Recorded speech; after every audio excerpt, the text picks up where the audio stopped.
Hola, muy buenos amigos, ¿cómo están? Aquí Nixie666 con un nuevo vídeo para Ciencias de la Educación. Y en el capítulo de hoy vamos a ver las próximas 7 tribus de la Argentina. Bien, vamos a empezar con los Alacalufes, que recuerdan el vídeo anterior, habíamos empezado por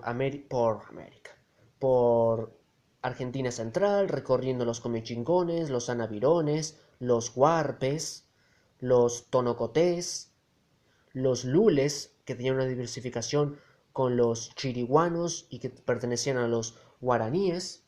Habíamos visto los onas y los yámanas. Y ahora vamos a ver los alacalufes. Bien, ubicados al norte de los yámanas sobre el territorio chileno, con especificaciones aquí. Vamos a enfocar por esta zona. No más de ahí. Bien, son un pueblo similar a los yámanas, un pueblo canoero por excelencia. Vivían en la canoa de hasta 2 o 3 familias. Cuando llegaban a tierra firme hacían unas especies de chozas de madera y cueros para luego ser transportadas. Las pieles que usaban para cubrirlas eran de la foca o nutria. Es decir, sus casas estaban hechas de modo improvisado. No eran casas elaboradas ni... Eran una especie de toldos, pero así nomás, improvisadas para poder transportarla, ya que, al igual que los yámanas, estos preferían la vida en el agua que en la tierra. Solo se acercaban a las costas para pasar la mala temporada, especialmente el invierno. Bien, no eran sedentarios. Las canoas medían entre 8 y 9 metros. Eran monógamos y creían que había una vida después de la muerte. Se alimentaban de los lobos marinos, focas, nutrias y especialmente ballenas. Hacían trabajos de piedra, maderas y huesos. Usaban nervios de ballenas. Para cazar usaban arco y flecha y arpones. Y también tenían cuchillos. Estos, los alacalufes, al igual que los chámanas y los onas, no tenían ningún tipo de agricultura. Eso hay que tenerlo muy claro. Bien, ahora vamos a avanzar a los querandíes. Estamos casi de vuelta al norte. Bien, están ubicados entre los ríos Carcarañá en Santa Fe y Río Salado en Buenos Aires. Y también se extendían hasta las sierras cordobesas. Bien, vamos a fijar un poquito más aquí. Vamos a buscar río Carcarañá, aquí lo tenemos, Santa Fe, al sur de este, y el río Salado, creo que había dicho, sí, Salado, río Salado, porque río Dulce no hay acá, creo, que no me escuche mi profesora porque me mata,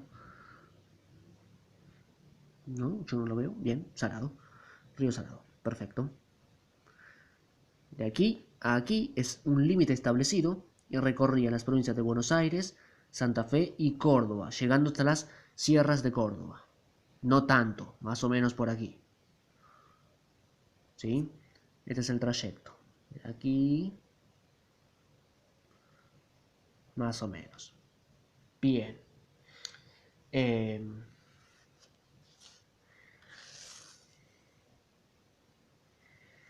como característica, por supuesto que eran nómades, no se establecían en un lugar único. Muchos autores consideraban que estos son un tipo de tehuelche adaptados a la vida en esta zona, aunque no estaría tan seguro de eso. Pero bueno, son los criterios de los autores. Eran cazadores, cazaban especialmente el ñandú, pescaban en canoas y hacían harina de pescado, tenían casas simples hechas con pieles y madera, usaban arco y flecha y también las boleadoras, y después de la llegada de los españoles y cuando se fueron, adoptaron el caballo. Un mito revela que para cazar ñandúes los perseguían hasta que se cansaban. Hasta que se cansara el ñandú, claro. hasta que finalmente los cazaban y los comían. Una tribu similar que hacía esto eran los Pampas, ubicados en la llanura pampeana. ¿Mm? Ellos también hacían esto. Incursionaron en los malones, que los malones eh, sería algo así como los indios que se dedicaban a robar. ¿Mm? Y a falta o a escasez de agua, bebían sangre de los animales. ¿Sí? Eh, no tenían una agricultura establecida, era no incipiente, quizás directamente un pueblo sin agricultura. Bien, sigue en la lista, que eran 10 puelches. Ok, vamos a ir con los puelches. Los puelches ubicados un poco más al sur, en norte de la Patagonia, podemos decir, y casi sobre los límites de La Paz. De La Paz, ¿qué estoy diciendo? Los límites de la Pampa, aquí, justamente en esta zona. Estos son los puelches. Bien. Eh, Era un grupo que estaba dividido en dos, en Chechejet y Lebuche. Características. Eran un grupo con rasgos bien marcados, a excepción de los ojos que tendían a ser pequeños. Físicamente eran muy corpulentos, grandes, altos, eran de labios gruesos y el pelo generalmente era largo. Tenían los pómulos algo salientes, cazaban y comían ñandúes y guanacos. El guanaco era el principal animal en su cadena alimenticia. No practicaban ningún tipo de agricultura. Después del 36, es decir, 1536, fundación de Buenos Aires, la primera fundación, pero en especial después de la llegada de los españoles, comienzan a alimentarse del caballo, ya que había sido introducido por los europeos. Después recolectaban semillas y raíces. Como armas usaban el arco y las flechas. Con el tiempo adoptaron el uso del caballo y a construir lanzas. Como vestimenta usaban el quillango, que es un poncho largo que llega hasta las rodillas. Y en la organización social había un cacique que podía tener más de una mujer. Afortunado, podemos decir. Después los matrimonios se hacían por compra. Cada 100 indios se conformaba un grupo y cada grupo tenía un cacique. Actualmente no queda ninguno y algunos autores los relacionan como un tipo más de tehuelches. Así que digamos que los tehuelches ocupaban gran parte de toda la Patagonia. ¿Qué pasó? Sentí un ruidito. Bueno, no es nada. Eh, Gran parte de toda la Patagonia, los tehuelches, ¿sí?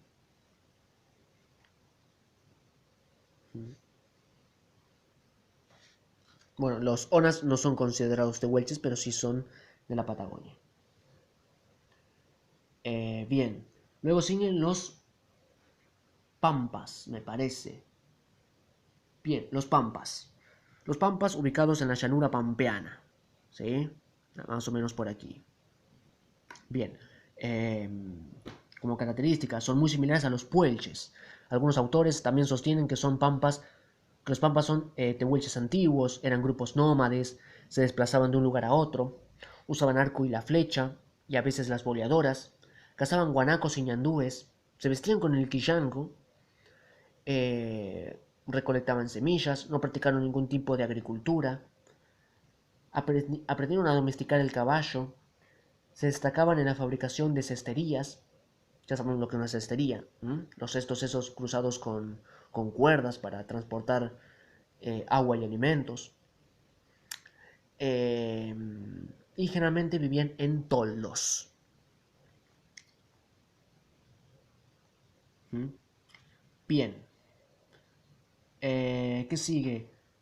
Tobas, pilagais, mocovíes, avipones y matacos. Ok. Los tobas, ubicados entre... Vamos a fijar esto. Los tobas ubicados aquí... Uy, qué feo se ve.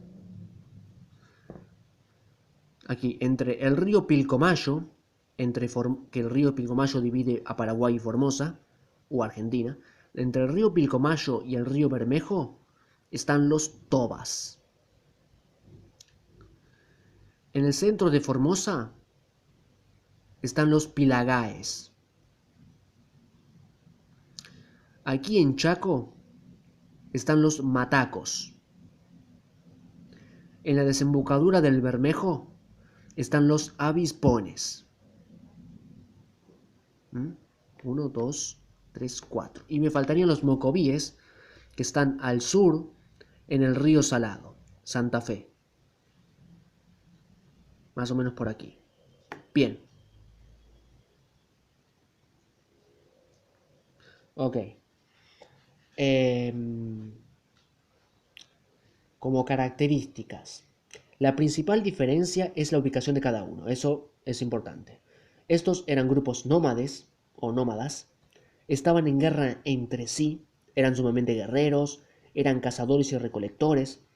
Cazaban los animales más grandes de una zona, dejando los más pequeños para que crecieran, y se iban a otra zona a cazar animales más grandes, y cuando pasaba el tiempo, regresaban a las zonas anteriores para cazar a los animales pequeños que ya eran grandes. Y bueno, después regresaban a la anterior, y así, siempre así. O sea, esto aseguraba que siempre tuvieran alimentación. Eran pueblos pescadores. Cuando adoptaron el ganado, continuaron siendo nómadas. Usaban el arco y la flecha, realizaban trampas para atrapar animales. Cuando era invierno usaban ponchos y chalecos o usaban taparrabos. Se depilaban las pestañas y las cejas. ¡Qué locura! Cazaban el yaguareté. Bien, o sea, antes de continuar, porque me voy a olvidar algo, hay que tener en cuenta que en esta zona, en toda esta zona, el arma de cacería o el arma de guerra principal es el arco y la flecha. Algunas veces las boleadoras. Y en zonas costeras los arpones suelen pasar. Pero como por ejemplo los chámanas o los alacalufes que usaban arpones. ¿Sí? Chámanas y alacalufes usaban arpones. Pero en esta zona, en las llanuras, suele pasar, ¿sí? Como también los charrúas, las boleadoras. Pero en esta zona, principalmente arco y flecha. Es muy importante eso. Y estos pueblos tenían la creencia de que si cazaban un yaguareté y con sus pieles hacían abrigos o alguna prenda, adquirían los poderes y la fuerza del animal. ¿Qué más? ¿Qué más? Las casas eran chozas en forma ovalada, hechas de rama, paja, pasto seco y hojas. Con el tiempo empezaron a robar el ganado de los españoles, denominados malones. Ellos, claro, no los españoles, los indios eran malones. Su organización era similar a la de los puelches. Se formaban grupos pequeños y cada grupo tenía un cacique que los lideraba. Bien, como dato. Siguen los chanatimbúes. Creo, a ver, capítulo anterior de Llamanas, 1, 2, 3, 4, 5, 6. Sí, chanatimbúes. Este y otro grupito más y terminamos el vídeo de hoy. Bien, recorrían todas las costas del río Paraná. ¿Sí? Tenemos el río Paraná ubicado. Todo esto pertenecía a los chanatimbúes. Ok. Era un pueblo canoero. Es decir, que las canoas solían llegar hasta los 20 metros de largo. No eran agricultores, pero practicaban la agricultura de manera incipiente. Eran cazadores y pescadores. Recolectaban raíces. Como arma, por supuesto, usaban el arco y las flechas. Solían usar mantos de pieles en épocas de mucho frío, en especial los que estaban en las cercanías a la desembocadura del Paraná, es decir, aquí.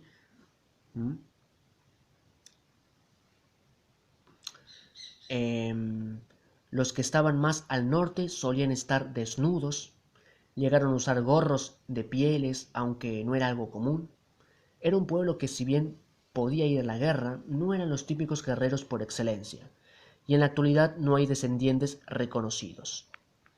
Luego pasamos a los charrúas, ubicados al este, al oriente, aquí entre Uruguay y el centro-este de Entre Ríos, y a veces podían llegar hasta algunas partes de Corrientes, pero no es tanto. Bien, como características, eran nómades, cazadores y recolectores, llegaron a practicar la ganadería equina, es decir, de caballo y bovina, de vacas, pero de manera incipiente, usaban arco y flecha y usaban lanzas, solían usar boleadoras para cazar avestruces, siempre estaban desnudos, salvo en estaciones frías, en las que usaban ponchos como para protegerse del frío. Cuando llegaron los españoles, empezaron a adquirir una especie de pollerines que llegaban hasta la mitad del muslo.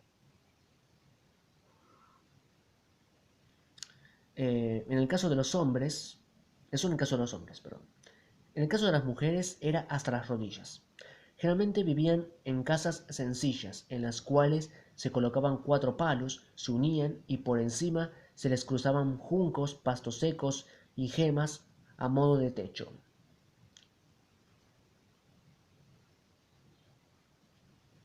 Y gemas, dije. No, olvídenlo. Quise decir otra cosa, pero me salió mal.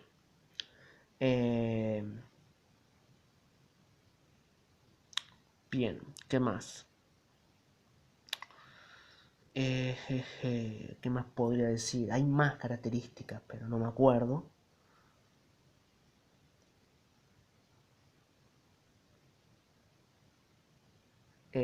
Sí, no hacían casas elaboradas. Más adelante llegaron a ser toldos. Cada cierto grupo de indios se agrupaban y solían ser las famosas tolderías. Cada toldería tenía un cacique. En caso de surgir una guerra, elegían a un solo cacique para que los liderara. En la guerra, claro. Cuando un familiar moría, se cortaban en la falange de los dedos. Es decir, justamente esto. Como sinónimo de luto o de duelo. Y en la actualidad no hay registro de descendencia. Bien, creo que ya está. A ver, Alacalufes, Querandíes, Puelches, Pampas, Tobas, Pelagay, Mocovíes, Avispones y Matacos y Chanatimbúes, 6 y 7 con los charrúas. Sí, bien. En el próximo vídeo vamos a ver los Caingán, Apatama, Diaguitas, Omahuacas, Capallanes, Tehuelches y Pehuenches. Con 2, 4, 6, 7. Perfecto. Hasta aquí ha sido el vídeo de hoy. Espero que les haya gustado mucho, que sea de utilidad y nos estaremos viendo en el próximo vídeo para Ciencias de la Educación. Ya saben, como siempre, si tienen alguna duda, una sugerencia o alguna consulta o pregunta, dejadlo en los comentarios. Con gusto os responderé. Así que nada, les agradezco por ver y nos vemos en la próxima. Chao, chao.